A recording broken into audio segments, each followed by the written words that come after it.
প্ৰিয় দৰ্শক, বহুতেই কয় নিজৰ চুলি বিক্ৰী কৰিব নালাগে। ই ধৰ্মৰ পক্ষে নহয়, কিন্তু আজি মই ক'ম যে নিজৰ চুলি কিয় বিক্ৰী কৰিব লাগে আৰু ই কিদৰে আপোনাৰ জীৱনলৈ পুণ্য কঢ়িয়াই আনে।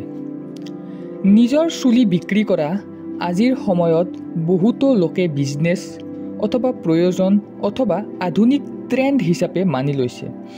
বহুতো মানুহে ইয়াক পাপ বা অপমান বুলি মানি লয় আৰু সেয়েহে নিজৰ চুলি বিক্ৰী নকৰে।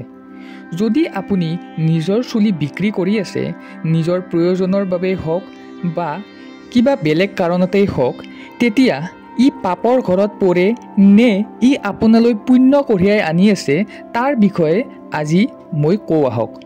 আপুনি জানেনে, আপোনাৰ চুলিখিনি লৈ যোৱাৰ পিছত সেইখিনি ক'লৈ যায়, কি হয়, কি কৰে, তাক কি কি কামত ব্যৱহাৰ কৰে। আপোনাৰ চুলি লৈ যোৱাৰ পিছত তাক ইণ্ডাষ্ট্ৰীত নতুন কৰি তাক ডুপ্লিকেট চুলি বনোৱা হয় তাৰ দ্বাৰা।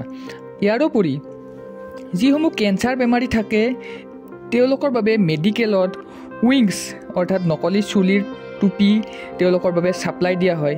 তেওঁলোকৰ বাবে টুপি আদি বনাবলৈ আপোনাৰ চুলিসমূহ ব্যৱহাৰ কৰা হয়।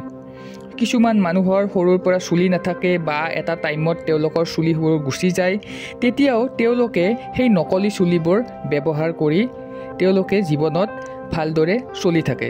ভাবি চালে চুলি বেছিয়ে আপুনি কোনোবা বেলেগৰ জীৱনটো ৰঙীন কৰাত সহায় কৰিছে। ভাবি চাওক, আপোনাৰ চুলিৰ বাবে কাৰোবাৰ মুখত হাঁহি বিৰিঙি উঠিছে। ভাগৱত গীতাত কোৱা হৈছে, যদি আপোনাৰ কোনোবা কাৰ্যই আপুনি গম নোপোৱাকৈ হ'লেও বেলেগৰ বাবে সহায়ৰ কাম কৰিছে, তেতিয়া ইয়াক যজ্ঞৰ স্থান দিয়া হৈছে আৰু ই পুণ্যৰ অধিকাৰী হয় বুলি কোৱা হৈছে।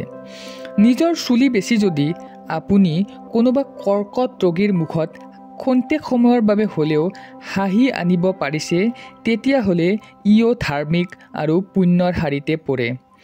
এয়া আছিল মোৰ মতামত। সকলোৰে মতামত বেলেগ বেলেগ হ'ব পাৰে।